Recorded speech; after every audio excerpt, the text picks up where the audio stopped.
Yes. Thank you. All right. I think it's the time for us to start our event. Good morning, everyone. I'm very honored to be the event facilitator for today's public lecture and also student sharing event. My name is Catherine. I'm the associate head of the Center for Language in Education. Today, we are very happy to have so many guests to join us for this event. So this event, we will start with Dr. James' Dr. Jing's opening speech. Dr. Jing is our head of the Center for Language in Education. She will tell us why we have such a motivation to organize this event. So, Dr. Jing, over to you, please. Thank you, Catherine. Good morning, friends, colleagues, and students. On behalf of Center for Language and Education of the Education University of Hong Kong, I'm very delighted to welcome you all to our event today. And this event is actually an integral part of the broader NGCE program. And this program, NGCE, Nurturing Global Citizenship Through English, is an interinstitutional endeavor of the Hong Kong Baptist University, the Chinese University of Hong Kong, the Education University of Hong Kong, and intertwining English language learning and case concept of global citizenship according to UNESCO's Global Citizenship Education Framework. Our program aims to empower students to embrace their social responsibility to act for the benefit of humanity while developing their knowledge and English language skills and values they need to engage with the world. Today, we're very happy to have our project members from the two sister universities. And I'd like to extend a warm welcome to Dr. Cici Lee, the head of the Language Center of the BU, and as well as the principal project investigator of this project. And Dr. Yvonne Long, the head of Independent Learning Center for the Chinese University of Hong Kong. And Ms. Lily Ko, the head of Learning Services from the Chinese University of Hong Kong Library, as well as Dr. Emma Zhang, Mr. Liu Yu, and Ms. Natalie Liu from the Language Center of the Hong Kong Baptist University. Welcome you all. Today, we're here to broaden our understanding of global citizenship through an insightful lecture given by our esteemed speaker, Dr. Wang Lixun, who is the Associate Dean in International Engagement of the Faculty of Humanities of the Education University of Hong Kong. Equally important are the voices of our students who will be sharing their own journeys of becoming global citizens. I invite all of you to fully immerse yourself in the insightful event today, embrace the power of ideas, value the impact of shared experience, and appreciate the beauty of diversities. Thank you all. Enjoy your time here with us today. Thank you. Thank you very much, Dr. Jing. As you've just heard from Dr. Jing, our project has been making a lot of efforts in promoting global citizenship, as well as developing students' English for specific purposes.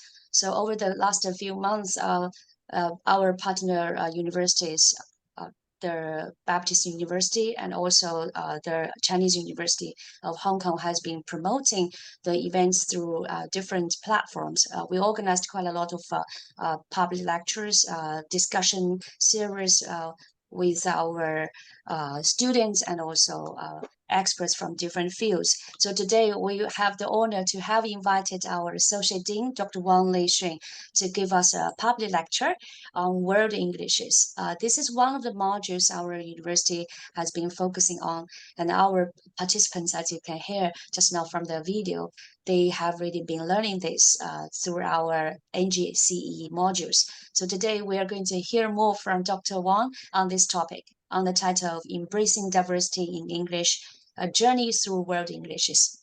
Thank you very much, Dr. Wang. Please. Thank you. Okay, I'm going to share my screen now.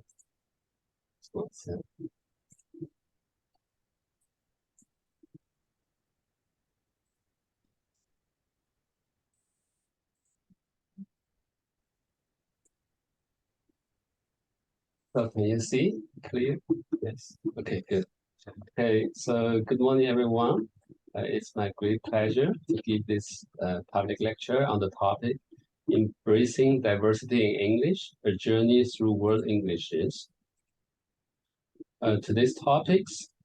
I talk about English as a global language and define the concept what English is, and then give examples of varieties of English, and then talk about the implications for English language teaching, and then I will conclude.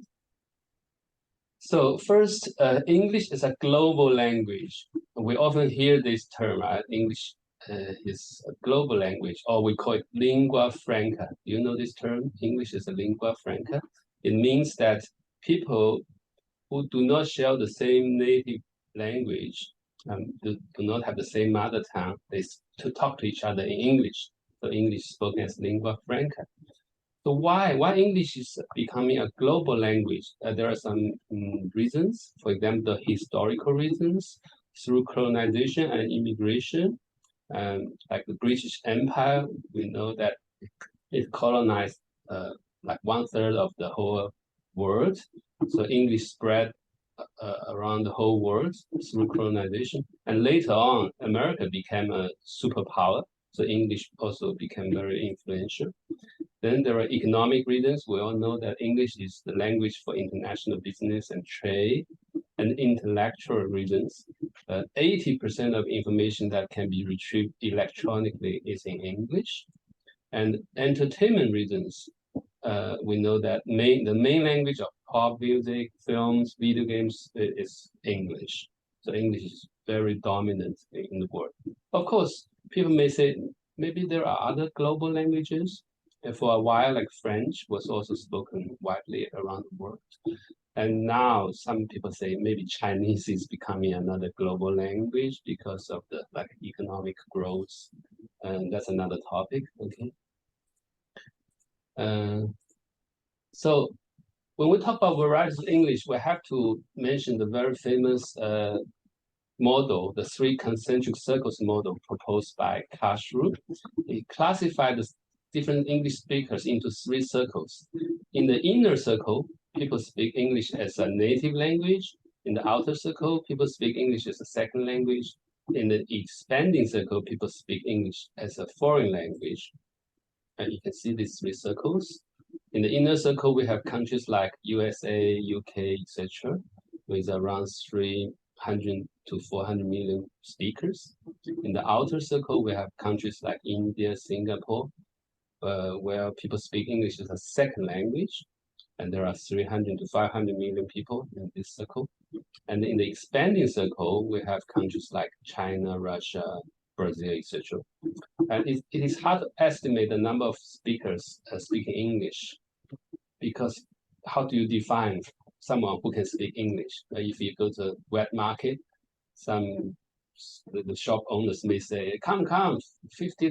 Okay, do you count that as English speakers? So it's not easy to define. So it's around 500 to 1,000 million people. And then people came up with this term word Englishes, English becoming plural. Actually, there's a little interesting story. You know, Professor David Crystal, one of the most famous linguists in the world, many years back, he was invited to give a public lecture in an Asian country, and he decided to talk about what English is. So he sent them the title, and then when the university received his title, they never saw this term before. They thought, oh no, Professor David Crystal made a grammar mistake.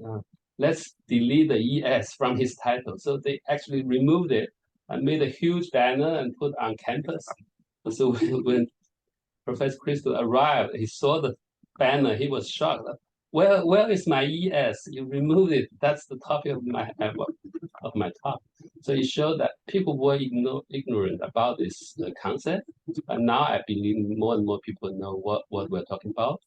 So now we know that English is not British owned anymore. It is spoken everywhere around the world. It's owned by people around the whole world. For example, you listen and tell me which country, what English variety this one is. Okay, I'll show you the first one.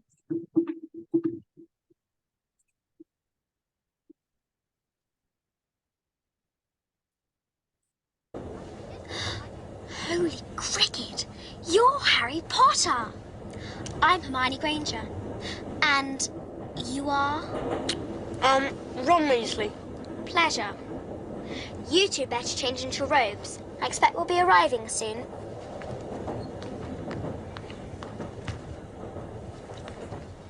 You've got dirt on your nose, by the way. Did you know? Just there. Look, stop. Okay, so you heard this is famous, right? It's from Harry Potter. I'm sure everyone noticed. They know this is British English, and there's some very unique features of British English. For example, they pronounce the T sound very clearly, like better or Potter, robe, O sound, and arriving, the I sound, and dirt, the without the R sound, just dirt, nose, and stop, oh, not R. In America, they would say stop, right? So actually, once I met an American friend, and he asked me, what's your parents do? What's their job? I said, oh, my father is a doctor. He said, what? I said, a doctor, a medical doctor. And he said, doctor. So he couldn't even understand me when I said doctor. So there's a huge difference. The vowel sound made it very different. Okay, let's listen to the second one. Please judge which country this speaker is from. I'm going to tell you a story. One day, Jane went to the airport to pick up a foreign guest. When the guest saw her, the first sentence he said to her in Chinese was, "You are very beautiful." Jane was shocked and she blushed. She started talking with him in Chinese, but the guest stopped her and said, "Sorry, that was the only Chinese I know, and I thought it was for greeting people." Okay, so which country is this person from? Can you tell? It's quite obvious, right? Because of the very strong accent, and we know this is a Australian person. The Australian people, they pronounce the A sound differently. Instead of saying day in British English, they will say die. Okay, today, not today. Okay. The J become Jane, right? And the I sound become oi sound, like Chinese, not Chinese, right? So people might say, so do you think is one variety better than the other? So some people may prefer a particular variety of English. For example, this British English is better, you know? But that is not the right attitude. All the varieties, they're just different. Okay, no one is better than the other. Okay, so now when we talk about different varieties of English, the two most prominent ones are the British English and American English, right? And people often say Britain and America are two peoples divided by a common language. Because although they both speak English, their English are very different, a lot of differences. For example, vocabulary differences. Can you tell me the difference? Like in Britain, we say biscuit. What is it in America? Biscuit in America is, you can actually type in the chat box if you want. Okay, it's cookie. Okay, cookie.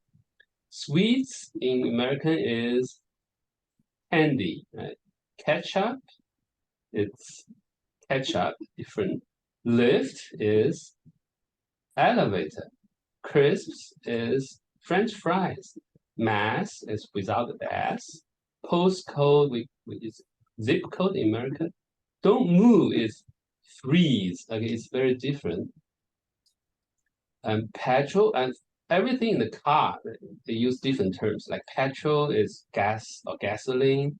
Sidelight is parking lights. Number plate is license plate. Windscreen is windshield. Boot is trunk. Gearbox is gear shift. And tie is also spelled differently. So British English and American English use very different vocabularies. And they also spell words very differently. Okay, for example, we all know color with you or without you, color, humor. apologize, S, and Z, organize, analyze, YSE become YZE. Leukemia, the A is omitted in American English, leukemia. Maneuver, the O is omitted in American English, maneuver. Disc, different. Defense, CE become SE, defense. License, analog, without UE at end, analog. Catalog, meter, we all know that, TRE become TER, theater. And travel, the double L is become single L in American English. And aging, the E in British English is omitted in the American English, aging. Likable without the E, likable in American English. So a lot of differences in spelling. And then pronunciation also very different. You know, either, neither, neither, potato. People actually sing songs, which make it quite interesting. Play the song. For we know we need us all to my like potato, and I say you say either, and I say either, you say neither, and I say neither, either, either, neither, neither. Let's call the whole thing off. You like potato, and I like potato. You like tomato, and I like tomato. Potato, potato, tomato, tomato. Let's call the whole thing off. It's quite a cute song. So it shows that they pronounce words differently as well. And then in grammar, there are a lot of differences as well, like singular versus plural. In British English, we say the committee were unable to agree, but in American, it's the committee was. The tense difference in British English, we say, have you ever been to Washington? But in America, they say, did you ever go to Washington? And then idioms in British English, we say touch wood, but in America, we say knock on wood. So lots and lots of differences. And now let's focus on the British English, okay? Standard British English is the origin of English, right? It came from Britain. So let's look at the origin. So the standard British English formerly was called the Queen's English or Oxford English or BBC English. And we can listen to the Queen, okay, speaking the British English. This is the first Christmas speech the Queen gave to the public many, many years ago. Happy Christmas. 25 years ago, my grandfather broadcast the first of these Christmas messages. Today is another landmark, because television has made it possible for many of you to see me in your homes on Christmas Day. My own family often gather round to watch television, as they are at this moment. And that is how I imagine you now. Okay, so you can hear how the Queen speaks, right? So what kind of English is this called? This is called received pronunciation, RP, okay? It is the idea of the educated speaker model. But the fact is, no more than 3% of English speakers claim to be speaking RP. So very few people speak like the Queen does. It's rare to hear it, even in UK. Even British people not many speak RP. And the Queen speaks upper class RP. Like she said, family, like not family, family. Okay, it pronounce the sound like exaggerate the vowel sounds. But even now, the BBC even now reflects all regional variations now. So even if you go to Britain, you listen to BBC News on TV, if it's like in Wales or Scotland or Birmingham, there's a very strong accent actually, even the British, in the BBC News. And even the royal family, their accent is changing. Like King Charles still speaks RP, but his children William and Harry, they no longer speak RP. They move on to change their accent. Let's watch this little clip to see the difference between William, Harry's, and King Charles English. She's always been incredibly loving towards the children, and I've seen that now with Charlotte and George. But when I first looked at photo. Many of you have asked me to compare King Charles's speech with the speech of his sons William and Harry. Essentially, this is a comparison between RP, received pronunciation, and its modern equivalent SSB, Standard Southern British, spoken by William and Harry. I wrote an entire book on these differences. You may have wondered why these differences are so much bigger than the differences between King Charles and his late mother. Well, between Charles's childhood and William and Harry's, Britain saw huge social changes. Being upper class changed rapidly from being prestigious to being a symptom of unfair privilege. And many in the upper classes shifted their pronunciation to sound less like posh RP. Even the Queen shifted her vowels a bit between the 1950s and the 1980s. For example, the vowel in the word price. King Charles has the RP vowel beginning I, whereas William and Harry have the SSB vowel beginning I. Time.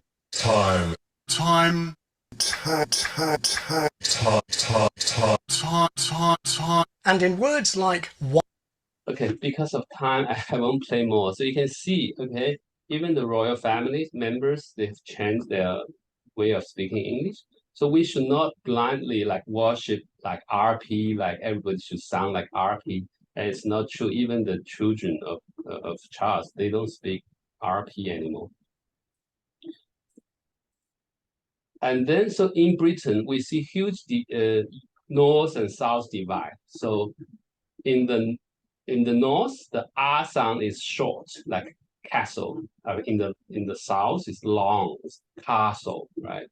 And then the bass, the sound in the bass is different. In the north, it's like bus. In the south, it's bus. Okay, and the R sound in Scotland, there's a very strong word, the like a vibrating sound. And then in Scotland, we have the word kirk, meaning church. Okay, loch, meaning lake, like Loch Ness monster. So all these are regional social varieties. They are all valid systems of communication. They are equal at level of theory. So all express meaning and have own conventions. They are not wrong. They're just different. Okay, remember that. But of course, standard British English has prestige. Okay. So there are innumerable varieties of English in Britain itself. Like in Newcastle, they speak Geordie, like innit, like isn't it? They say innit. In Liverpool, they speak Scouse, like school becomes school, book becomes book. In Birmingham, they would say something like oi, give it for oi, like I become oi. And in Midland, like they speak something like hurry up, duck, get on bus. Like they call people duck for some reason. And get on bus, they say get on bus. And in London, they speak a very famous Cockney, and they have glottal stop. They swallow the T sound. The better get a better bit of butter becomes better get a bit of butter. Like it's very hard to hear, like the T sound. So how about Asia? So in fact, in Asia, English spoken in many parts of Asia, and it becomes a second language in many countries, like India. We have Indian English, we have Singaporean English, Brunei English, Malaysian English, Filipino English, even Hong Kong English. So I will briefly go through some of these varieties. At Indian English, we know it's very famous, and people think it's a bit funny, but we should not have bias against any variety, right? It's just different, okay? Indian English has this different vocabulary, like breakfast in Indian English is like tipping. They created their own vocabulary, and they have their own grammar, like they use progressive tenses. Like I believe you, they will say I am believing you. And then for pronunciation, they have the retroflex trill R sound, like and the VW merging. To give you an easy impression of Indian English, I'll play you this video, okay? So I was choking and sorry. English spread in India through Christianity, accepted as a language of government, social elite, and national press.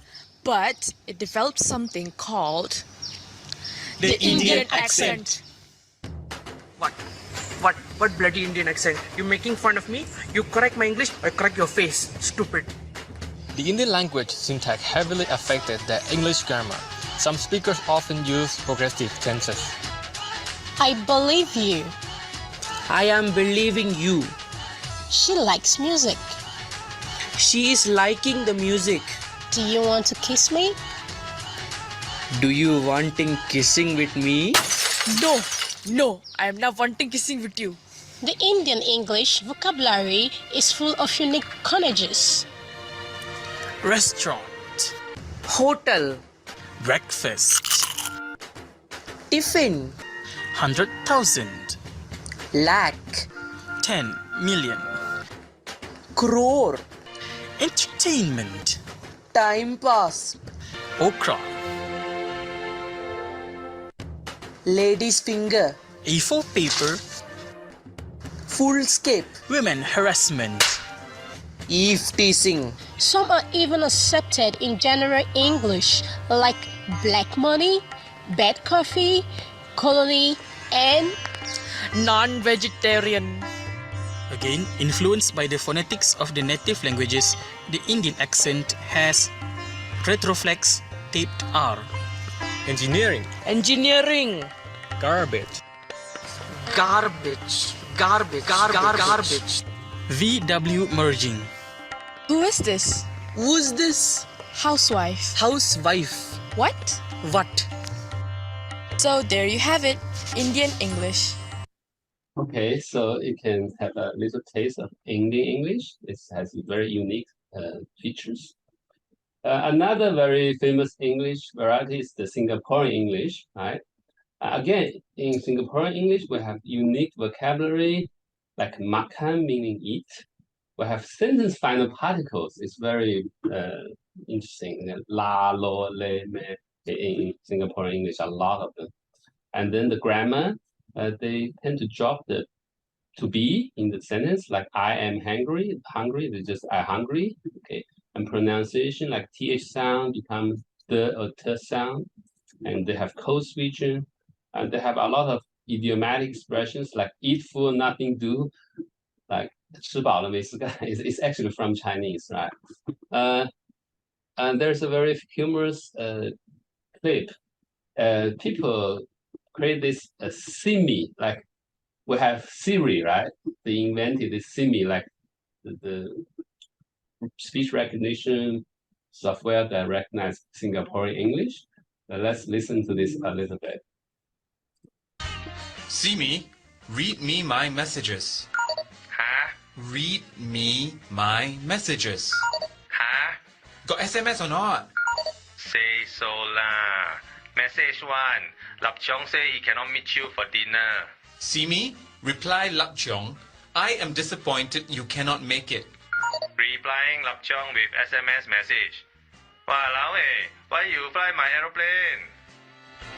Okay, so you can see the Singaporean English is very unique, has its own characteristics. Of course, in Hong Kong, we also speak English, right? We have our own characteristic, Hong Kong English. Many people also study Hong Kong English. In Hong Kong English, we have pronunciation differences, like this, the th sound is difficult. We say this. Weather become weather, okay? Event, the V become w, like event, okay? Number, the N sound become lumbar. Okay? Miss become missy. There's an additional E sound at the end. And then there's no difference between bad and bad, just bad. Heat and hit is the same. Hit, short and short is similar. Okay. pull and pull, the long and short vowel are the same, just pull. Okay. And then Hong Kong people always swallow the final consonant. So cut, hard, sounds like the same, like just cut, right? Pick up, they just say pick up, okay? And then consonant clusters are very difficult for Hong Kong people. Like problem, they will say problem. Clearance, they say clearance. And then intonation also is very interesting. They will stress every syllables like this. Hello, long time no see. It's me again. Okay, long time no see. It's me again. So it's like da da da da da. Like every syllable is stressed, rather than in like native English. It's like some words are not stressed. And then there are unique vocabulary in Hong Kong, like chop, like a stamp, right? Shroff means a cashier, like a car park. Jetso means discount, like just so. We have something like Hong Kong food and other words like that. And then grammar, sometimes we have our own way of saying things, like I win you, like I beat you, okay? There have 3 apples, like there are 3 apples. We don't use the plural as.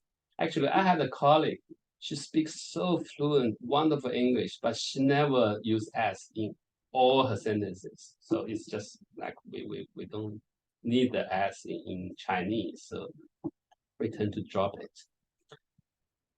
So, and in idioms, we say something like people mountain, people sea, like very famous. And some people actually, when they came to Hong Kong, they want to blend in. So they want to learn the Hong Kong English. They want to speak like Hong Kong people. So they actually produce training course online to teach people how to sound like Hong Kong speakers.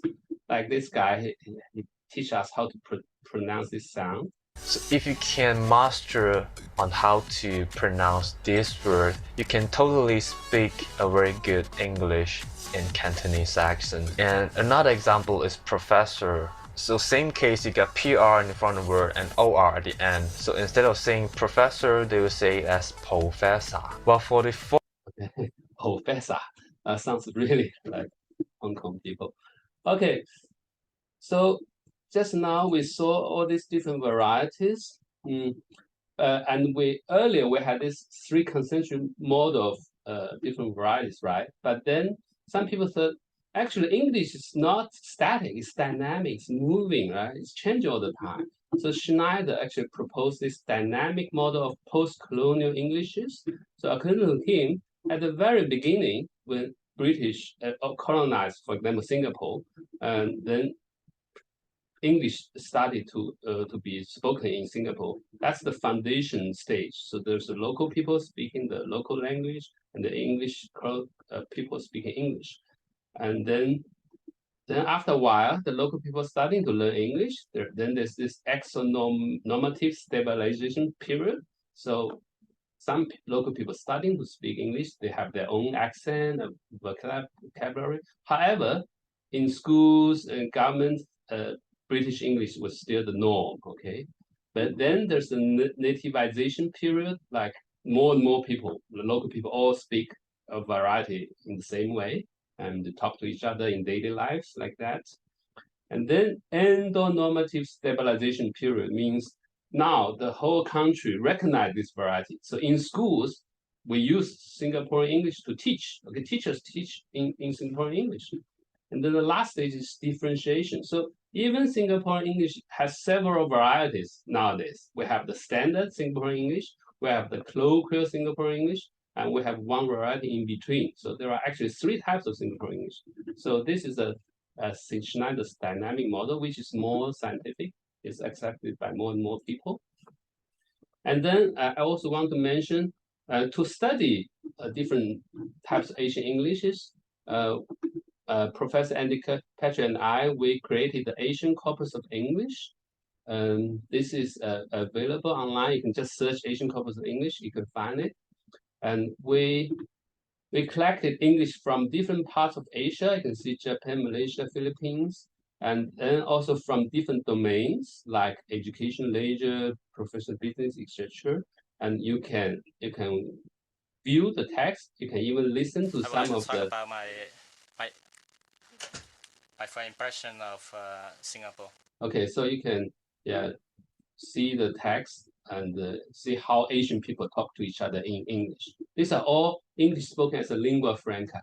They are not English native speakers, but they speak to each other in English. Okay? And then also, now the final point is the implications for English language teaching in Asia. So how do we teach English nowadays? Because English is not owned by Britain anymore, right?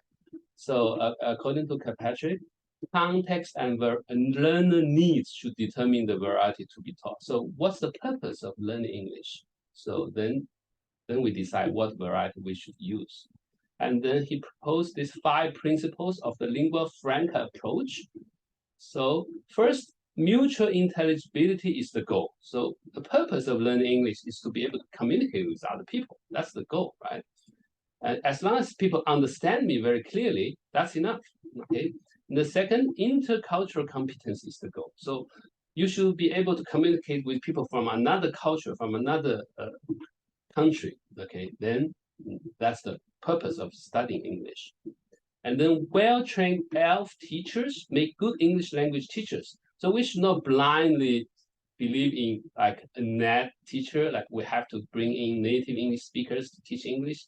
They are the best teachers. That's not true, okay? The locally trained, well-trained ELF teachers, they are the best teachers actually to teach English in the local context. And the ELF environments provide excellent ELF learning opportunities. So we should not just think, oh, you should always go to Britain to study English. Okay, that's not always true.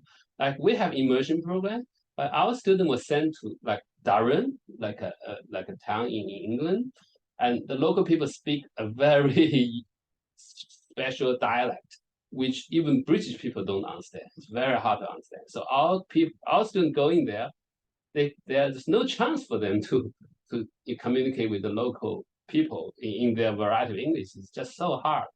So we have to find the right environment for them to improve their proficiency. And then finally, ELF aware teaching needs ELF assessment. So if we are aware that English is not owned by Britain, then why do we use RP as the benchmark, right? So there's no need to sound like the Queen, because even the Queen's children, they don't speak like her. So why should we force our students to pronounce every word like the Queen? So that doesn't make any sense. So we have to really rethink about assessment as well. Okay, if you want to know more about Asian English as a lingua franca in Asia, you can read the book Professor Kirkpatrick and I wrote together, published by Cambridge University Press. Is English and Asian language. Because of time, I will stop. So I will conclude. So English is no longer British owned. There's no one single standard English. Remember that. English changes all the time. We should be tolerant towards varieties and variations. And discrimination against certain varieties of English is not appropriate. And English learners should be exposed to different varieties of Englishes. And effective communication is the ultimate goal. So my final remark to you all is, don't be ashamed of your English accent. Be proud of it. Okay, that's it. Thank you all. Thank you so much for Dr. Wang's interesting and also insightful public lecture. I think for me, even as a language teacher, we have to rethink about our teaching when we're doing this. Thank you so much. So now we will open the floor for Q&A. We probably have less than 10 minutes for asking some questions if some our participants have questions for Dr. Wang.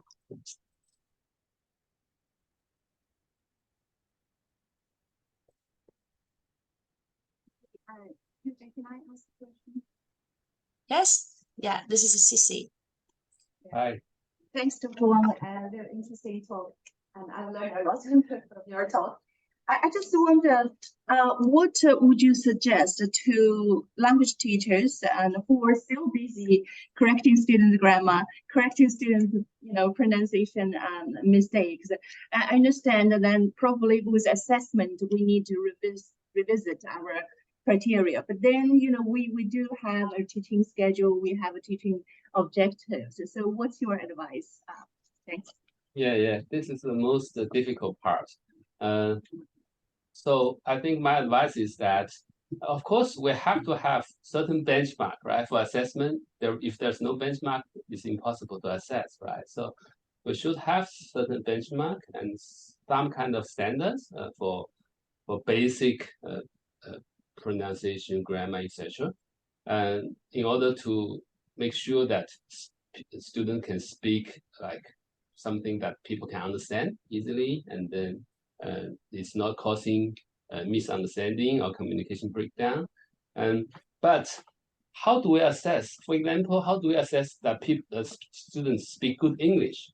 Instead of nitpicking their pronunciation or their whatever accent, we should focus on whether they can do things through speech, right?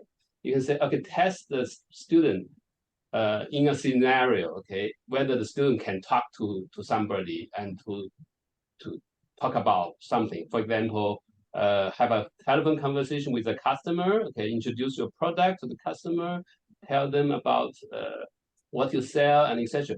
If the student can perform very well, then you judge that and give them the grade based on the communicative ability, instead of focusing on a particular vowel sound or consonant sound. Okay, I think that's the way to go. But of course, I know it's not easy. So the whole policy making parties, they have to get together and discuss this in detail and come up with the best possible plan. Okay, so even though in this stage we cannot really change things drastically as a teacher, we should always tell our students, okay, although I'm teaching you these things, you should be aware that English is not fixed, okay, it changes, and then there are variations. So try not to use the word mistake, error. Be careful with the word mistake and error. If student made some mistakes or in the exams, you could say, okay, based on our marking criteria, okay, we have to do it like this. But based on the view of word Englishes, this kind of expression is actually a variety in a particular variety. So even in Britain, okay, there are very different grammar patterns, like which is not standard at all. So you cannot say that's wrong. It's just a different variety. Yeah. Sorry, can I ask a quick question? Would you, Dr. Wang, would you accept, like a student's written work, in which include grammar errors, which is a typical Hong Kong English? Would you accept it? Yeah. Okay. Again, that's another interesting question. It depends on what we're assessing. Okay. If I'm teaching university students and we teach academic writing, so for academic writing, there is a different set of conventions that everybody follow in the academic world. So in that sense, we are much more strict regarding grammar errors, etc. So I think depending on the context, I think if that is the norm accepted by the majority, we should still follow the norm. But in daily conversations or then those are far less important. Okay.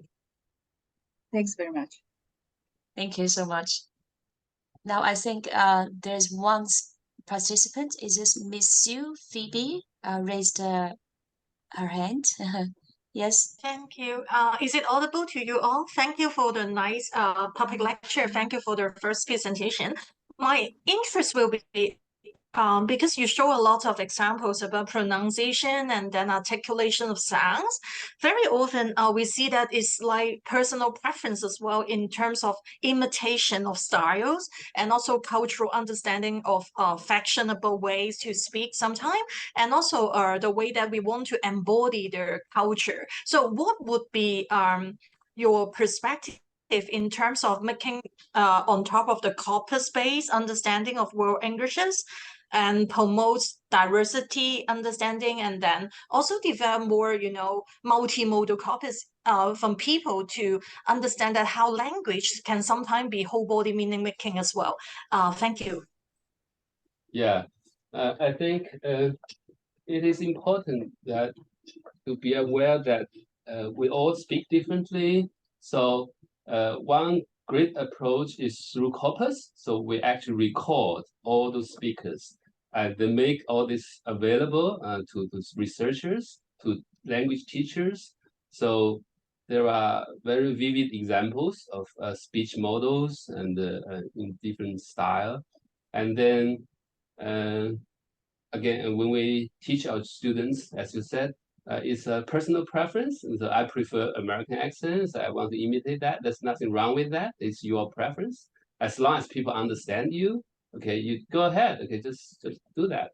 We should not like forbid people from doing what they want, right? So it's fine, okay, to have your own personal preference, but you should not discriminate other people. That's the important part. So like we had this story, like our student was sent to Australia to do immersion, and because Australia is like a multicultural society, so they were put in a host family, and the host family were from Malaysia and Singapore. So the student was so upset. She said, "Oh no, I came to Australia. I don't want to speak with people who speak Malaysian or Singaporean English. Like it's not pure English or something."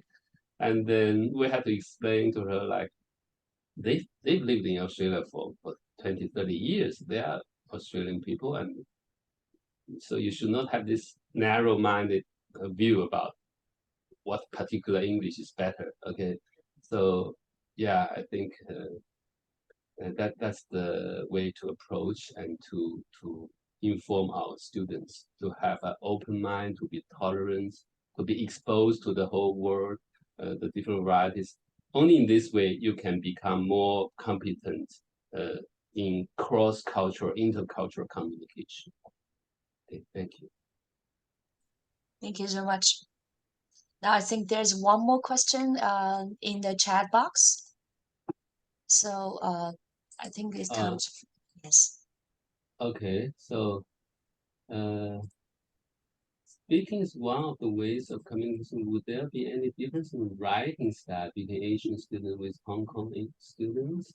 In Hong Kong, there are some students of minority groups who are coming from other Asian countries. Would there be any different ways in teaching those students compared to local students?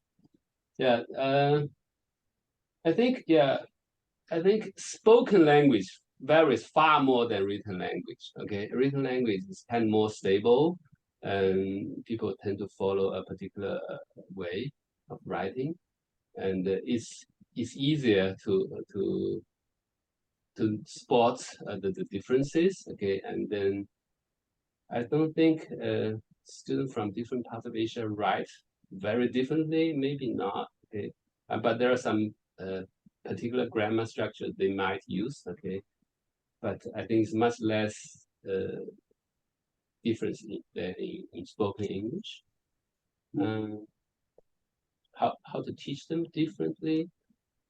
I think you should be aware of their variety. Okay, you can talk to them when you read their English writing. If you notice something very different, or you can recognize it's a characteristic of their particular variety, you can talk to them about it and make them aware of their variety compared with the norm accepted here.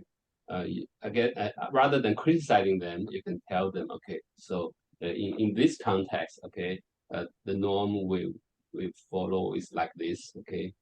So I think I don't think you should teach them differently, but you should just be aware of their special needs and then identify their special needs and then address those needs accordingly. Okay, and so make sure they are aware of the issues and then what they need from you as a teacher.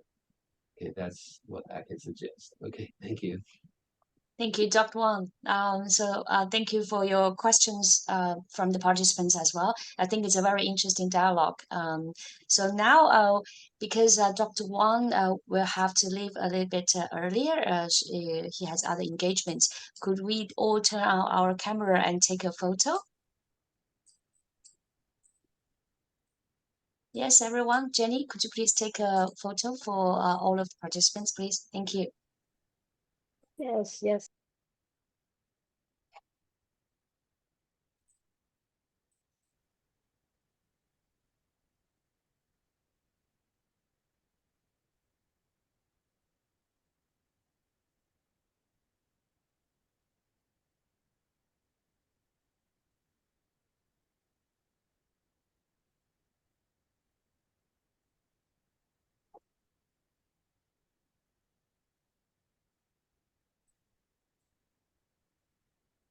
Okay, I'm done. Thank you. Thank you. Thank you. Thank you again for Dr. Wang's public speech. I think our conversation basically would make all of participants think more about the teaching and learning of English as a foreign language in the Hong Kong context. Thank you so much, Dr. Wang. Thank you.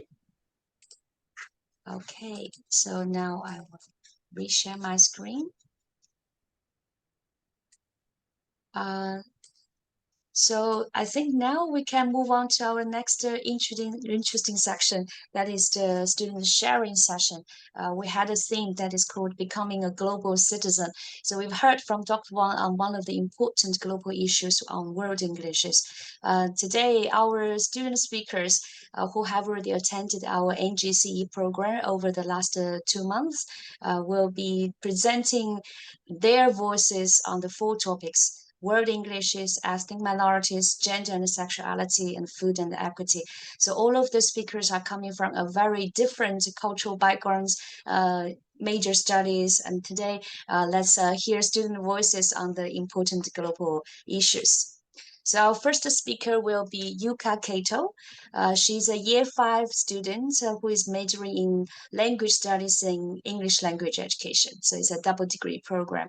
And she's going to share her insights on the same topic, world Englishes. Thank you. So Yuka, please.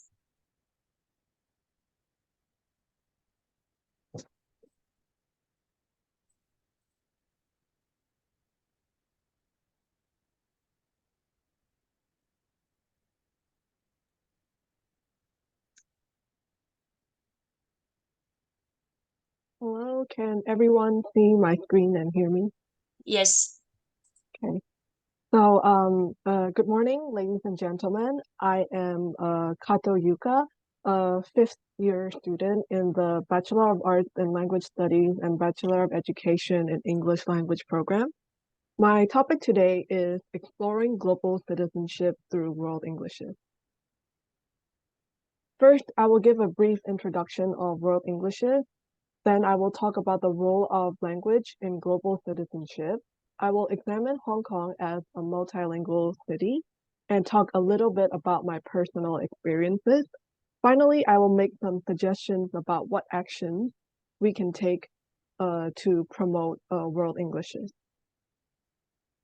So firstly, what are world Englishes? World Englishes are the different varieties of English language that emerged across the world. Dr. Wang has highlighted some of these different varieties, and as may be expected, some of my fellow participants today will be presenting through Hong Kong English, Mainland Chinese English, Pakistani English, and Kazakh English. We know that the world Englishes mainly emerged due to British colonization, and it helped address the needs of people from different cultures and geographies. What makes them special is their grammar and vocabulary are different to conventional English. It is important to study world Englishes because of the increased use of English as a lingua franca. That means it is the common mode of communication among multiple communities. There are many different models to explain how these Englishes were produced, and Dr. Won talked about some of them. And because there are so many, we may wonder which English is better. And there seems to be a prestige in achieving a flawless British or American accent and dialect. In Hong Kong, people consider a British accent or the King's English more prestigious than other accents. So the role of language in global citizenship. The UN has set some sustainable development goals for the world to achieve by 2030. One of them is ensuring an inclusive and quality education for all and promote lifelong learning. Language enables education and intercultural communication. However, we are not close to achieving this goal because speakers of other Englishes are not considered to be native speakers. They often face discrimination in jobs that require English language. Looking at Hong Kong in particular, Hong Kong was formerly a British colony. From 1883 to 1974, English was declared the official language of Hong Kong, and only in 1974, Cantonese became officially recognized. In Hong Kong, the majority of the people speak Cantonese. About half of them speak Mandarin, and some of them speak English. The English speakers are mostly workers from Philippines, Indonesia, Malaysia, and other countries. So let me talk a little bit about my experience. Oh, sorry, I don't know why the text disappeared. I am an international student from Burma. I speak English as my dominant language and Burmese as my mother tongue because I went to international school. In Burmese language, we will say open the light instead of turn on the light. So when I speak English, I may say open the light when actually I meant turn on the light. And we have one word for side dish, and the direct English translation is curry. And I will call everything curry, curry, curry when I just mean side dish. And other non-native English speakers can probably understand what I'm trying to say if their first language is similar to Burmese. And from the way I speak, you can tell that my English is a mixture of British English and American English. When I first came to Hong Kong, I heard a lot of people say add oil, and I didn't know what that meant. I later realized it means like, oh, try your best or work harder. And because I know English, I thought, maybe it's related to the English idiom of burning the midnight oil. And because I don't know Chinese, it helped me become more interested in Chinese language and Hong Kong culture. When I talk to some more Chinese people, they will say, oh, I back to my room, or will you back to your home? And the literal meaning of back as a verb in English means to move backwards. But what they were trying to say is return, like I will return to my room, or will you return to your home? So for a moment, I was confused until they like used it again and again. So I think that as a non-native English speaker and non-Chinese speaker, my English is not perfect. And sometimes accent can prevent us from understanding each other, but this can be easily improved. And using other varieties of English can promote intercultural awareness and appreciation. So what can we do to promote world Englishes? There are two major places that we need action in the classroom and in the workplace. in the classroom, we can use examples that involve different varieties of English, and this will promote the intercultural knowledge. We can encourage students to read literature in different varieties of English and make them inquire how the language developed and why it developed this way. So here are some examples of English literature that I learned in my program. Jane Austen uses British English. A Raisin in the Sun uses African American English. The Handmaid's Tale, Margaret Atwood uses Canadian English. Things Fall Apart is written in English by an African author. And this one is a Chinese collection that is translated to English, so it has evidence of Chinese English. So moving on, how can we promote English in the working society? We should encourage employers not to limit the English varieties that are used at work. We should encourage them to employ speakers of different languages and encourage the employers to explicitly state the job requirements so that we provide equal opportunities to everyone who applies for their job. And when I tried to use the ChatGPT to ask, oh, what can we do? Another thing they suggested was to promote different Englishes through media and publishing. That means journalism, film, TV, radio, music, things like that. So that will increase the influence of world Englishes to a wider audience. So to conclude, I talked about the variety of English that are used around the world and the different theories that explain how they emerge. I used my personal experience to explain the different world Englishes I experienced and the usage of English in Hong Kong. And I suggested some actions we can take to promote world Englishes. So that will be all for my presentation today. Thank you. Thank you so much, Yuka. I think you did a very good presentation on this topic, and especially using your personal experience to tell us how important it is to embrace the diversities of English. Thank you so much, Yuka. All right, without further delay, I think we'll be moving on to our second student sharing. As you can see from here, this is a group of students. They actually have the same religious background, but then they are studying in different programs. They're also coming from different countries, studying at our universities. And today they're going to presenting on the topic Gender and Sexuality, the Voice of the Insiders. So now I'll just give the floor to them. Atina, Beito, and Hadra, please. Thank you, Catherine. I'll share screen now. Can you all see the screen? Yes. Okay, cool. So hi, good morning, ladies and gentlemen. My name is Altanay. I'm an international student from Kyrgyzstan, and I study in a program of global and environmental studies. And I have Betul and Hadra with me today. Good morning, everybody. My name is Hadra. I'm an international student from Pakistan, and I'm studying special education, and I'm in year 2. Yeah, hi everyone. My name is Betül, and I'm an international student from Kazakhstan, but I'm ethnically Turkish. I'm studying psychology at the Education University of Hong Kong.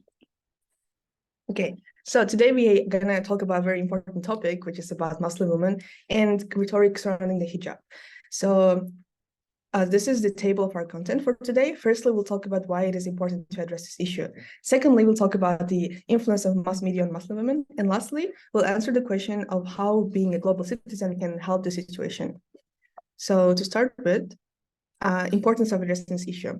Since there's a lot of stereotypes going around Muslim women, is that they cannot work, that they cannot get divorced, or that hijab is very oppressive to them. There's a lot of misconception and oppression going around Muslim women, which is of course can cause discrimination in different societies and communities, marginalization of their rights and their beings in there, suppress opportunities and representation in different aspects as well. And again, at the end, it's going to cause a lot of wrong stereotypes around Muslim women. As you can see here in the picture, we came across with this a real case example when we're doing our research, is that Muslim women need saving. This is the perception of the world about Muslim women, how they perceive this idea and the whole image of Muslim women, which is of course wrong. And today we're going to talk about it. Since we learned a lot of insightful topics from this course, we also would like to share something insightful for our side to nurture the global citizenship and give our contribution to the whole idea of doing this. So to start with, what's the purpose of wearing hijab and its different variations? So as you can see here in the picture, there's 4 different types of it. There's hijab, there's burqa, there's niqab, and chador. So there's different variations, different aspects of it. So according to Ali, he said that interactions of self-description, ethnicity, and particular historical circumstances, they form and they shape ethnic identities. They are crucial and very important for the self-identification of Muslim women. And this is a part of their I wouldn't say personality, but it's a really important part of the ethnic identities. And also, wearing hijab is every woman's personal right, and it doesn't have anything to do with the men and that they're not being suppressed. But there's different cases we can talk about later. And also, in a study done by Ruby, Muslim women, they claim that wearing hijab empowers them in different ways, such as making their identities more distinct, taking control of their bodies, and giving them a sense of belonging in a wider and a bigger community of Muslim women and Muslim world, of course. But unfortunately, there's a lot of cases of oppression and discrimination in this case. Recently, maybe you heard that France, they banned wearing different types of veil in school. And also a lot of employees, they're getting banned from wearing headscarves in the top EU countries. But this is one side of the problem, and there's other side of the problem is that Muslim women are being mispressed, and they're being forced to wear a hijab because of corrupted governments and disrupted societies, but not the religion. Religion itself does not suppress women to wear hijabs. So yeah, so now my groupmate's gonna take over. Good morning, everyone. I'm Hadra, and I will be talking to you about media weaponizing and Muslim women and why there is such a negative narrative surrounding Muslim women.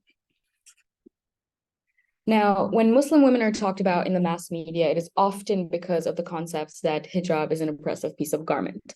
And as you can see in the excerpt in front of you from Navarro's study, their struggles are often overshadowed by the fact that people assume that hijab is a oppressive piece of garment, or when their struggles are discussed, the media often blames Islam in its entirety to be the sole reason behind such struggles of the women.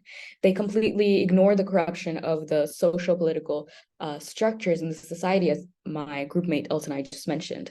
Now, Islam is often seen as a violent and irrational religion. The irrationality is described through the concept of the hijab. They apply Western ideologies of being empowered upon the Muslim women. Thus, they are viewed as passive and as victims, which to the media are synonymous for the hijabi woman. Now, I will talk to you about the power of media over society, which is quite grand. As you can see in the research in front of you, in the excerpt from the research in front of you, the negative representations of the hijab actually encouraged for French and Canadian public schools to ban veiling. When you talk about the negative repercussions that Muslim women face regarding the hijab because of media, you have to talk about the very obvious instant of how the very tragic event of 9/11, how the repercussions from that affected the global Muslim community. Now, Britain had newspapers discussing the appropriateness of the niqab, which Elton explained was a form of veiling. France banned veiling in public schools, all the while buying studies that the US worked in a more subtle way. Now, the US media is known to cater to the wishes of the elite.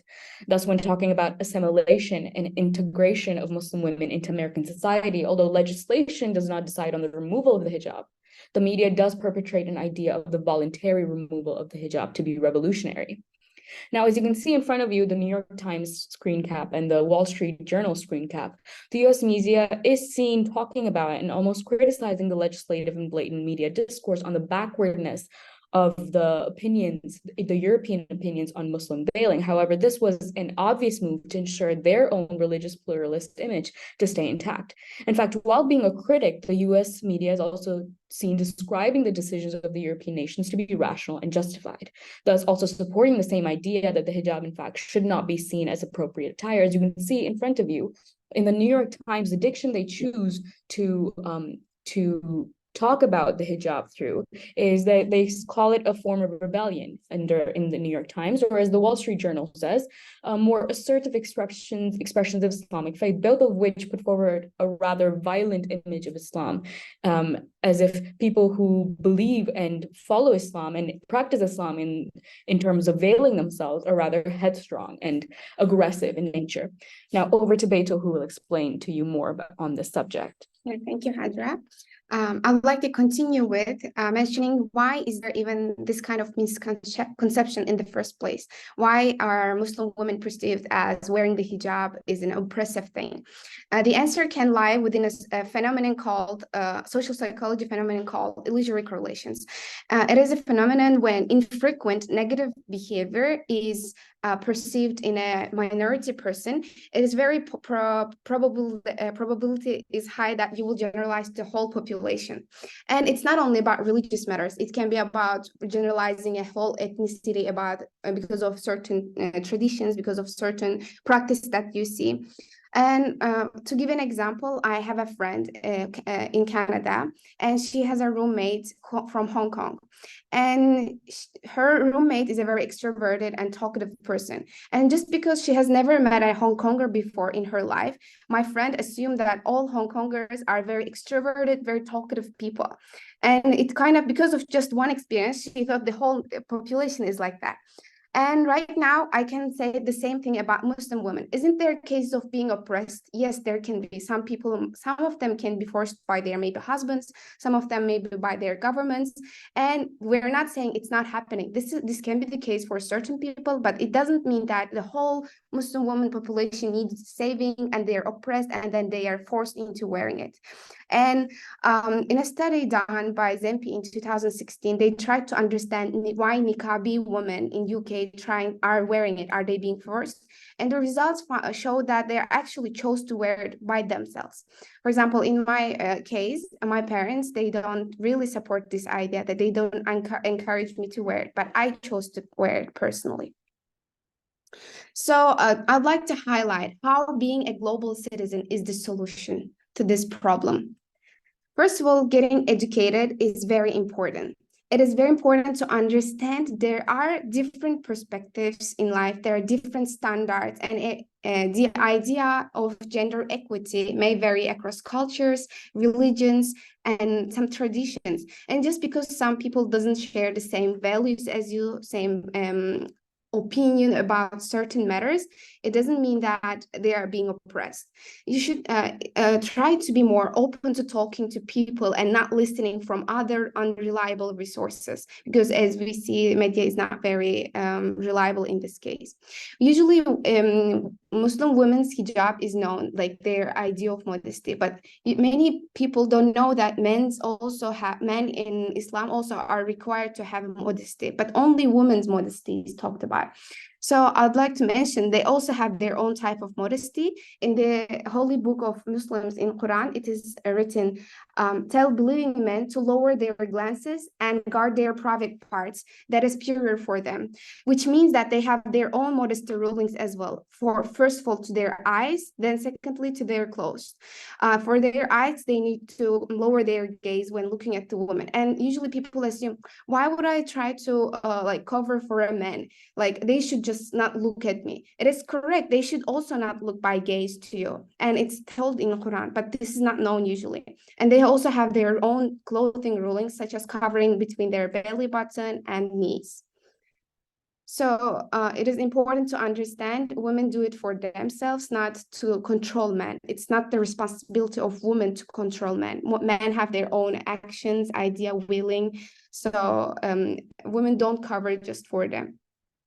And in conclusion, I'd like to highlight again how to be an actual global citizen and show understanding. It's very important to show respect to people's idea, religious beliefs, and it's important to understand you might not share the same perspective. You might not agree with what they're saying, but still showing respect is very important, even though you don't agree. And please try to not overgeneralize a certain behavior if you see to whole population, because we're humans, and we might tend to think it can be the case for everyone, but that's not the case. And please try to be more conscious of what you consume in media, as Hajra already discussed, that they might not always represent the truth. So these are our conclusions. I hope you guys enjoyed it and had a better understanding of why Muslim women wear it. And here are the resources that we use it. Thank you so much for listening. Thank you so much. Yeah, I think it is really very interesting, and also some new information for most of the audience here today who do not have such a background. Thank you for your preparation and your contribution. Thank you so much. Now, I think it's the time for us to move to the next session. We'll start on the topic on ethnic minorities. So we have a speaker. This is Howard. Howard is studying social entrepreneurship and development studies. I think his academic studies background probably made him want to talk a little bit more on the topic for ethnic minorities in Hong Kong. So over to you, Howard, please.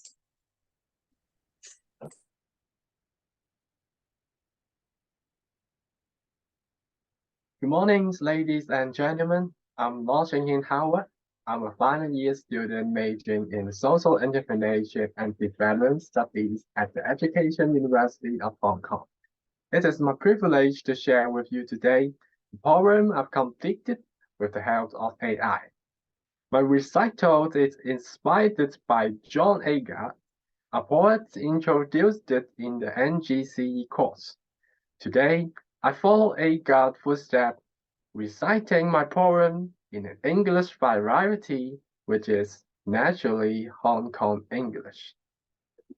Title of my poem is Hong Kong's Thousands of Special Schools in the Way, and the poem runs as follows. In Hong Kong's vibrant streets, a quiz unfolds, weird colors interweave, stories yet untold. Ethnic minority groups as a part of this land, seeking acceptance with hearts held in their hand. From distant shores, they pour and hope for place to call home where dreams can elope. Yet challenges embrace barriers in their way, a struggle for belonging day after day. The change is within which, if we dare to embrace the power of unity and erase any trace of self-bias that taints our views, together we can create society anew. Let's listen with empathy to their tales, their unique perspectives where wisdom prevails. Language barriers crumble as bridges are built. Through our heart and understanding, walls will. Education is key, halfway to inclusion, breaking down stereotypes, erasing confusion. Involved in cultural exchange, celebrate diversity in classroom and communities, creates unity. Employment opportunities, fair and unbiased, where skills and potential are truly prized. Open doors wider, give equal chances to talents and inspiration as harmony advances. Government and citizens hand in hand, creating policies a united stand. Equal rights and access for you and me to share. A future where diversity thrives everywhere. Together, we can heal the wounds of the past, embracing differences, making biases less. In the new quiz of our story, let's unity and acceptance shine in everyone. Now I follow with a brief description. The themes of this poem are acceptance, unity, and inclusivity, advocating for a society where diversity is celebrated and discrimination is eradicated. This poem tries to shed light on the situation and challenges faced by ethnic minority groups in Hong Kong. For example, many employers, led by false concepts, often think that ethnic minorities have communication barriers as they might only know their mother language. Those challenges may result in difficulties in getting a job interview. To solve those problems, Hong Kong citizens can anticipate differences with empathy. In addition, education and government policies are the keys to breaking down fixed concepts and building an acceptable culture. Furthermore, through investing in cultural exchange and providing equal opportunity, one's talents can shine. In summary, this message is about fostering a sense of global citizenship and a commitment to creating a more inclusive society, encouraging people to create an equal, peaceful, and united community to raise attention to make changes. Thank you. Thank you so much for Howard to writing such a good poem. Well, I have to say, he made a lot of effort in presenting and for writing this poem and also for presenting on today's event. And also I have to say, take this opportunity to say thank you very much to Octavius and Lydia, who is our workshop deliver teachers. They really made a lot of effort in preparing our student speakers and also helping them to give them advice on their writing and also presentation for today. Thank you, Howard, for your actions and also to promote global citizenship in the Hong Kong society. And also, I think we do have more awareness on what we need to be more cautious with our ethnic minorities to create a more inclusive society. Thank you, Howard. So let's move on to our next speaker. This is also the speaker who is going to present on ethnic minorities, Michael. So Michael is our PGDE student in secondary English. He's currently doing his immersion program in New Zealand, and he's joining us to talk a little bit more on ethnic minorities in Hong Kong. Over to you, Michael, please. Okay, so, sorry. Okay, let me share my screen first. Right. Can you hear me clearly? All right, I believe so. Then, okay, so good morning, everyone. But it's afternoon in here in New Zealand. I'm Michael. So the topic I'm going to talk about today is understanding ethnic minorities in Hong Kong. I'm joining an English immersion program in New Zealand. And the reason why I feel like talking about this ethnic minorities is that I am myself an ethnic minority person in New Zealand now. So it's my first time studying outside the Chinese-speaking community, which prompts me to think more about people from different ethnicities and cultural backgrounds. So this is the content page that I'm going to go through. So I will first describe the distribution of ethnic minorities in Hong Kong and to describe some of the misperceptions that people may have about them and what sorts of difficulties they may face in the city and what we can do to make them feel more connected. So in Hong Kong, more than 90% of the entire population are ethnically Chinese, and only 8.4% of the population are ethnic minorities, and more than half of them belong to the Indonesians or the Filipinos. So when we say the term ethnic minority in this presentation, I refer them to Southeast and South Asian communities. Why do we bother to talk about them is because they are sometimes more vulnerable, forgotten, and their voices often go unheard, although the situation has been improving over the past decade. So first of all, I'd like to brainstorm or think of the images or feelings about them when we say the phrase ethnic minority people. Do you think they're domestic helpers? No Chinese or not no Chinese? Mysterious, violent, gentle, friendly, hospitable, like eating curry, etc., etc., etc. So I would like you to think, are these feelings biased, or are they true, or you think they do represent them? For me, some of them are true, but some of them are not. For example, like the domestic helpers. Yes, we do have a lot of domestic helpers who are from the Philippines and Indonesia, but not all of them. Okay, and what?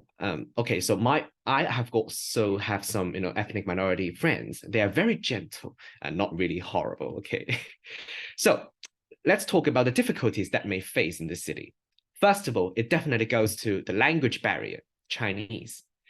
Chinese is very easy for us to understand and to learn, isn't it? But what Chinese to them is something like this to us. Okay, this is Arabic, Assalamu alaikum, which means peace be upon you. So, but I believe many of us here don't know the meaning of it, because why? The language systems, it's totally different in terms of the sounds and writing. And we may want to take it into account the learners' diverse linguistic backgrounds. For ethnic minority people whose children, they go to local mainstream schools, or maybe international schools, or maybe the schools that only accept ethnic minority students, maybe they speak Chinese only in the classroom and speak their own languages outside the campus. Some of them are immigrants. They come to Hong Kong with their parents to do their businesses. Or maybe some of them were born and raised in Hong Kong. So these factors greatly impact their learning motivation and level of proficiency of Chinese. And when it comes to seeking a job or getting promoted, it definitely hinders or give them some obstacles if their Chinese level are not really that high. So the impact may also extend to the next generations. And there is another, a lack of religious or cultural understanding about these group of people. So why some women wear hijab, or some men wear turban, but others don't? I believe some other group mates have already mentioned this. I'm not going to dive deeper into this. So because everyone has the title to has the right to choose to wear it or not, but some female choose to wear it, because they may want to refrain themselves from getting harassed by the passers-by or the strangers on the streets. And why some men keep long, thick beard? It's something to do with the Muslim cultural practices, and why some people choose to eat meat but others don't. Okay, so if we are not so sure about these reasons behind, it actually suggests that we still have some misunderstanding about them, or we lack understanding about them. If we want to know more about them, so we may want to know what can we do to integrate us together, the locals and the ethnic minority people. Actually, research has found that the ethnic minority youths in Hong Kong, many of them claim that they still have sort of an identity crisis. So, for example, if they are in Hong Kong, they may think of themselves as someone from their home country, from India, for the Philippines, etc. But when they are in their home country, they may think, I belong to Hong Kong. So this is what the identity crisis suggests. What can we do? Definitely, we can first educate the ethnic minority people. There are various Chinese tutorial classes offered, in society for them to learn Chinese. And we may also want to design a better prepared curriculum and prepare more teaching materials for the children to learn Chinese more systematically. And over the past few years, I believe HKU, EDUHK, CUHK, and many other, or some other tertiary institutions in Hong Kong have been offering programs to train teachers to teach ESOL learners, so to learn Chinese. And we may also teach them some practical skills to secure a better job. Another thing, we can teach or educate the general public about the ethnic minority people. We may want to dispel the stereotypes at large and remove more misunderstandings. For example, actually, the term ethnic minority, many of them don't really like to be called that. They actually would like to be addressed as multicultural people or people with multicultural, multi-backgrounds. And we may want to address Indian people as Indian men, Indian women, instead of achapo, or to call them foreigners, travelers, instead of guailo or guaimui guaipo, because the phrases highlighted in red may have sort of, a derogatory meaning, or some people may find them offensive to a certain extent. And when it comes to cultural integration, which is also a very important part to get people together, is we may want to organize some multicultural events, multicultural day, multicultural week, multicultural workshops for people to realize, to learn more, to embrace multiculturalism, inclusion, and diversity in the city, and encourage ethnic minority people to share in the classroom and workplace respectively, and their stories of growing up in Hong Kong, etc., and to promote mutual understanding and empathy. So the message I'd like to give you for takeaway is that although ethnic minorities are small groups of people in Hong Kong, they are important members of our society. We should, try to understand and empathize them, know more about their cultural practices, the reasons behind, and someday we may even want to cooperate and contribute together to make the society more prosperous, because united we stand, divided we fall. And I believe this is the very important message that we may want to deliver to spread to the people around us. Yeah, so this is the end of my presentation. Thank you for your time. Thank you, Michael. I think this is a great sharing about ethnic minorities, and that basically this is what our project, the NGC project, would like to let our students see from attending this project. You have more understanding and be more aware about the different groups of people in the society and in the world. Thank you, Michael. Now let's move on to the next speaker.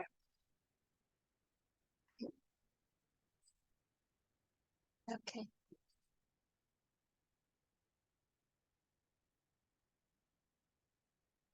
So our next speaker will be a group of students studying in executive management and also language studies of Chinese. So this is Cecilia and Tinky, and today they're going to tell us a bit more about their understanding related to food and equity. Thank you.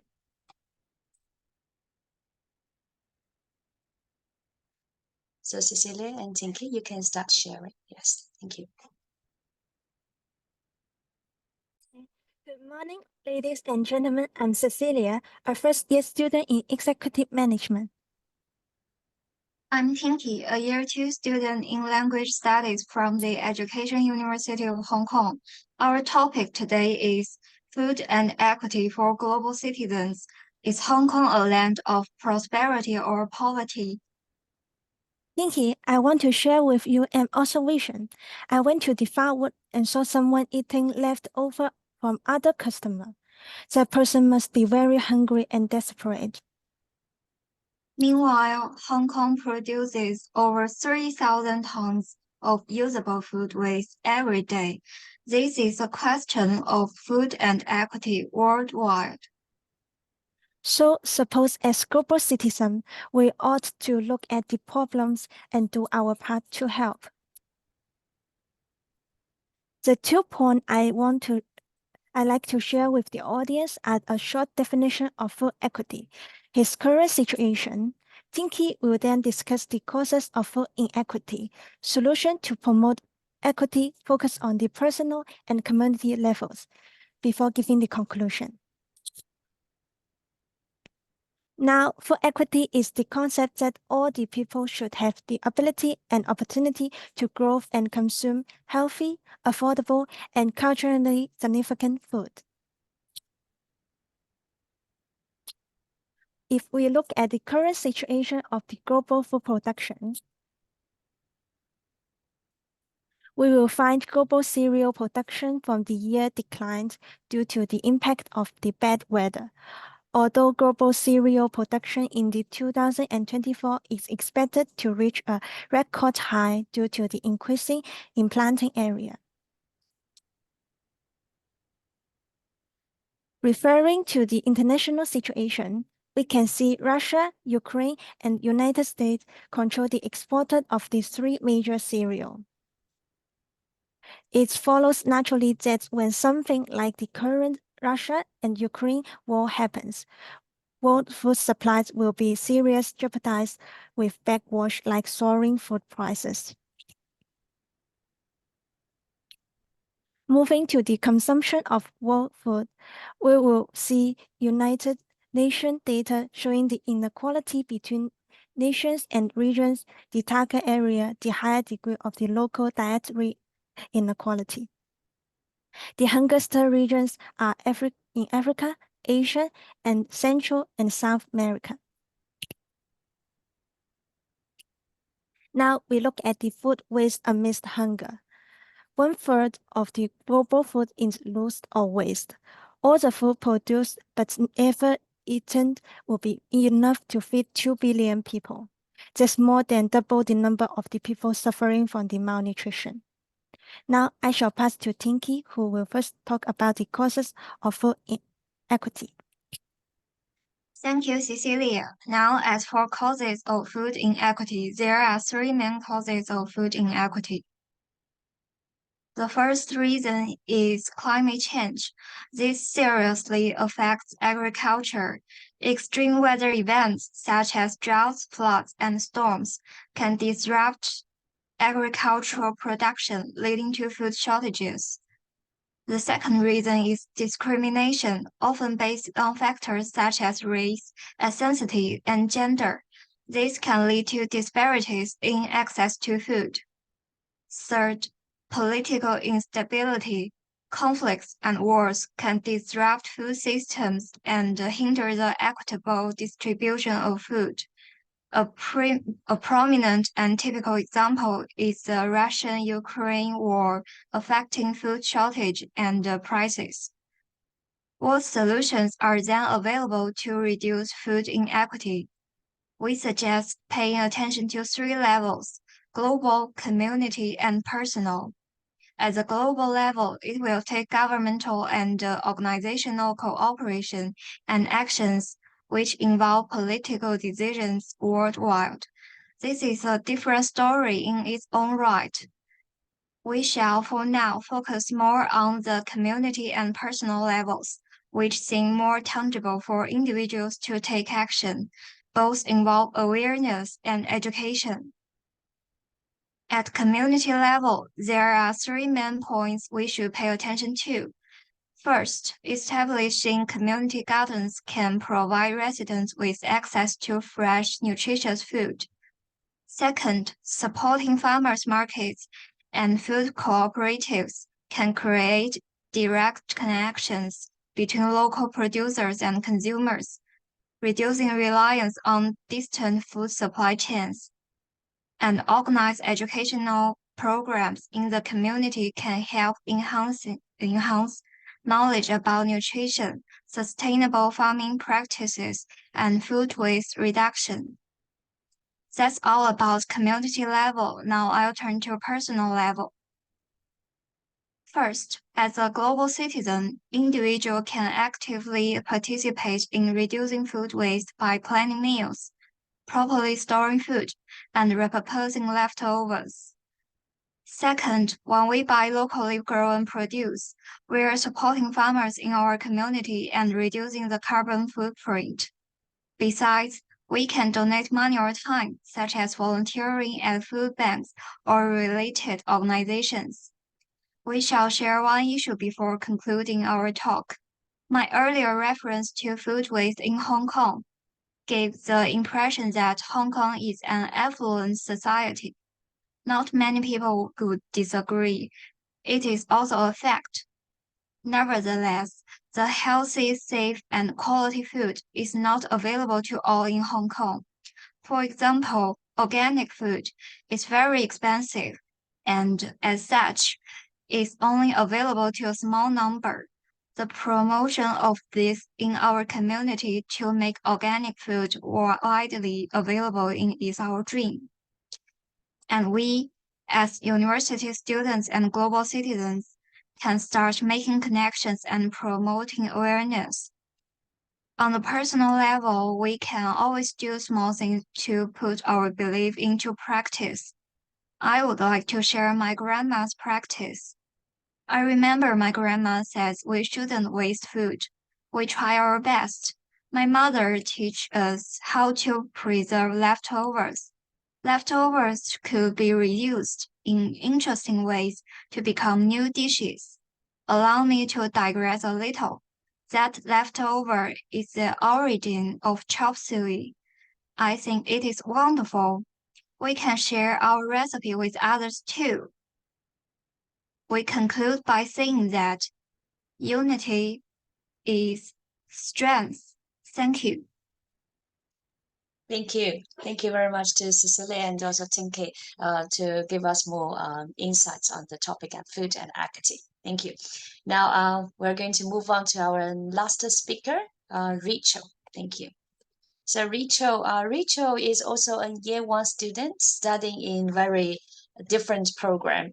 She's in creative arts and culture, music and music double degree program. So Rachel today is going to again talk about food and equity. Thank you, Rachel.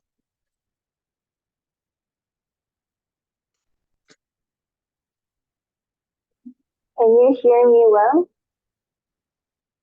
Yes. Okay. So, hi, ladies and gentlemen. I am Chairman Lam Rachel from at UHK. I'm currently pursuing my degree in music and education. So today I'm going to talk about the topic and my journey on food inequity that I'm going to explore from Sean Pierre's sauce pork chop to Hong Kong milk tea. And is it a contribution to global citizen food culture or not? For this table content, I'm going to show you a brief introduction, a few examples, and I'm going to explore about is it this kind of fusion food, is it just in Hong Kong or just can be established outside of the world, and give a little bit of conclusion. So now I'm going to talk about an example from me as an introduction and let you to decide is it a contribution to global citizens' food culture or not. So one day I was having my breakfast with my classmates while we were enjoying the delicious food from the restaurant on our school campus. We had a discussion about a beverage in our local restaurant, milk tea. On the one hand, I was talking about how the invention of milk tea is based on the influence of British culture from the colonization back in the day. On the other hand, the classmate said it was invented based on the local condition, as milk was not a cheap product back in the day. And this is a combination of globalization and localization, which can be called globalization. So, because of this interesting topic, I decided to take a deep investigation about food culture, and I will show you my findings with two examples. First of all, I found it is not a one-side thing. This is one of the examples I'm going to talk about here. This is Sean Pierre's sauce pork chop. Jean-Pierre is a top-grade celebrity chef as we can see in the picture here. I would like to introduce his famous sauce pork chop to you, not about how to cook these dishes, but about the use of soy sauce, a typical Chinese ingredient in French cooking.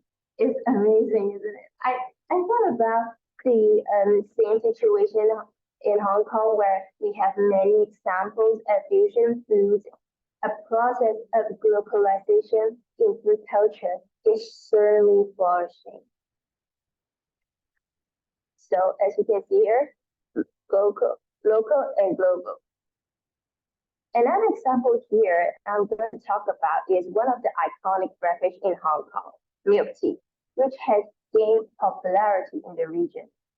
Unlike the usual British tea with milk, which has used the fresh milk, Hong Kong milk tea used evaporated milk.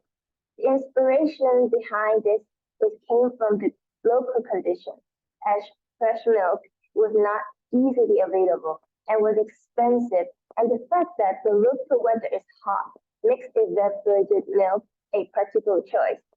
In fact, we can find the whole range of creative fusion food in Hong Kong cha chaan teng. And what is cha chaan teng?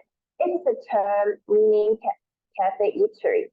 This is where reflects the historical and cultural influence of the British root in Hong Kong, embodied in our concept of localization. Cha chaan teng offers a wide range of affordable and delicious dishes that cater to diverse palates, from the traditional Cantonese cuisine to Western inspiration dishes. Cha chaan teng food provides a variety of options for people seeking a taste of Hong Kong's culinary heritage. The availability of such diverse food choices enhance the quality of life for global citizens, allowing them to explore different flavors and expand their culinary horizons. But I found that fusion foods do not just stop at cha chaan teng. As university students like you and me here, some of the participants here, we find them readily available at campus canteen. I find good examples of fusions in our university restaurants usually. It is a spaghetti with basilico sauce, served with toast and hot Jamaica drink. It is a combo of Italian food, British way of serving, and Japanese beverage. To conclude, soy sauce like Jean-Pierre soy sauce, pork chop, and cha chaan teng food exemplify the positive impact of localization in food culture, which extends beyond the individual dishes.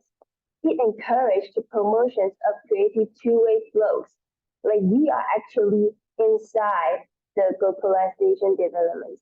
It is encouraging and leading to development of new and exciting culinary experience.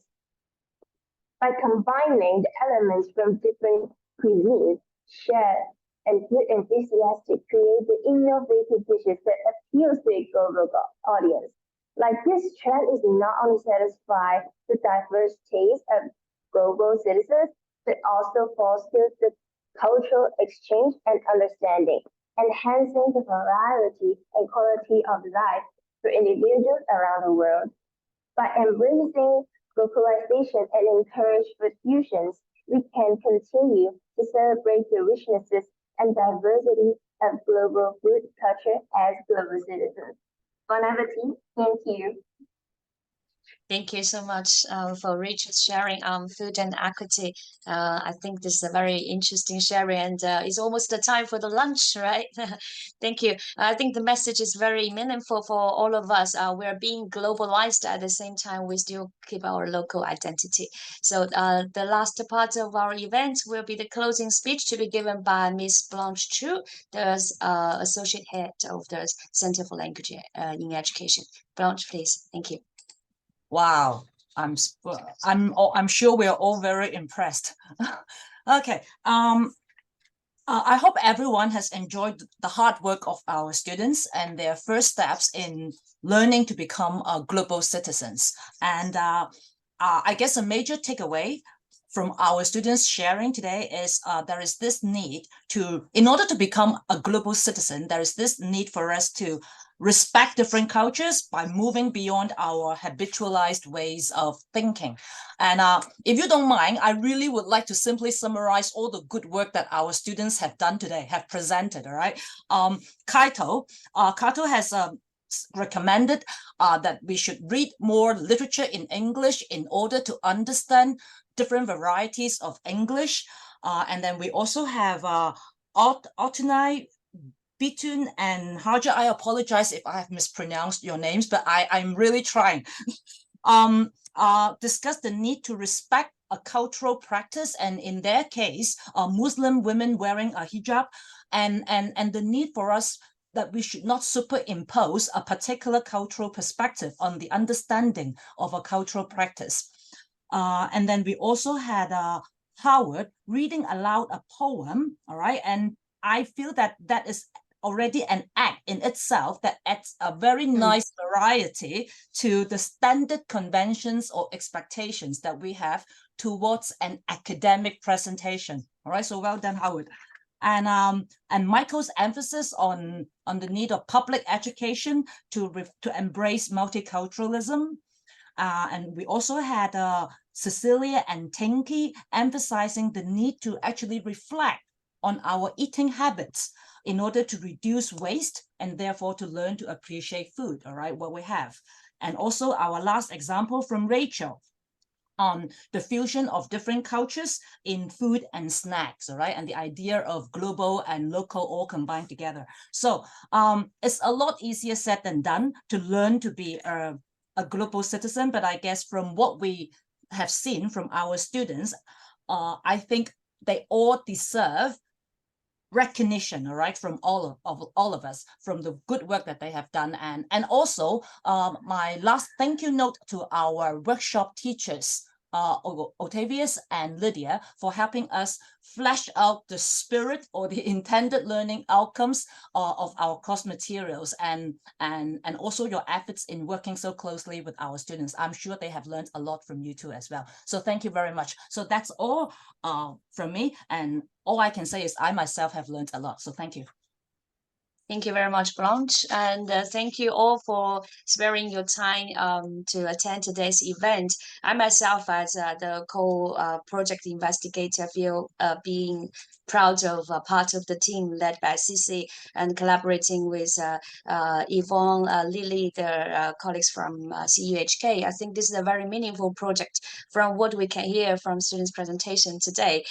This is made me feel very a sense of achievement by organizing this project for our students. And I hope that you could be able to give us our feedback on today's event as well by scanning the QR code here, or you could be able to maybe, Jenny, could you please share the screen, share the QR, the link of the survey in the chat box. Thank you.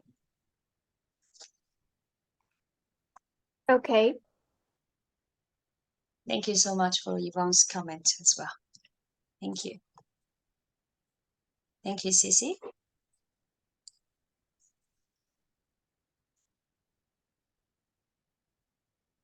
Thank you, Dr. Jing. So once again, thanks for joining us for today. We do look forward to seeing you in our future events, and especially our sister colleagues from sister universities. I believe we'll be meeting soon in person at EDUHK campus in January. If the final meeting is confirmed, I think we're going to meet again and discuss further through our project. Thank you so much, everyone. Thank you. So that's the end of our event. Thank you. Bye-bye. Bye-bye. Bye-bye. Thank you. See you next time at Hong Kong. Yes, thank you. See you soon. Thank, Have a nice thank you, day. Yvonne. Thank you, Cici. Thank you, Cici. Natalie, Leo. Thank you, guys. Lily, thank you so much. Bye-bye. And thanks to Thank you. our student speakers. Your contribution is made this a successful event for today. Thank you so much, our student speakers as well. Thank you. Thank you. Thank Bye. you. Thank you. Bye-bye. Bye. Bye-bye. Thank you. Thank you. Thank you. Bye-bye. Okay, Jenny. Let's see. Jenny, could you please also take some notes of the, what do we say? There's some like comments during the in the chat box. Do you want to note them down, or you can just retrieve it from your link, the setting of the Zoom?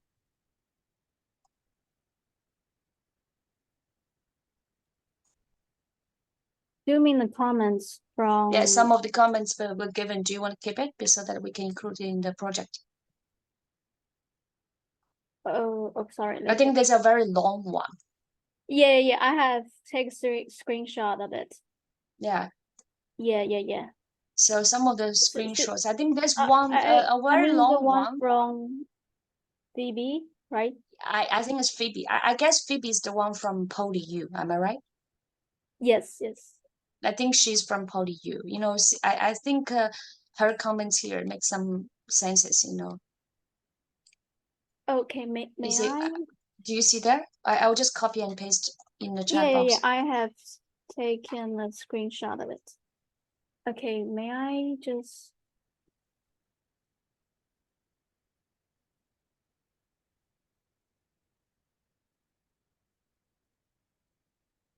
Yeah. I see. Okay, let me just.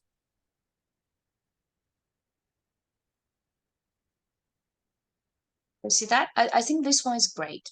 How can I remove other participants? Remove other participants? What do you mean by removing other participants? I mean just two of us. Are they still here? Yeah, there are some. Okay, can you maybe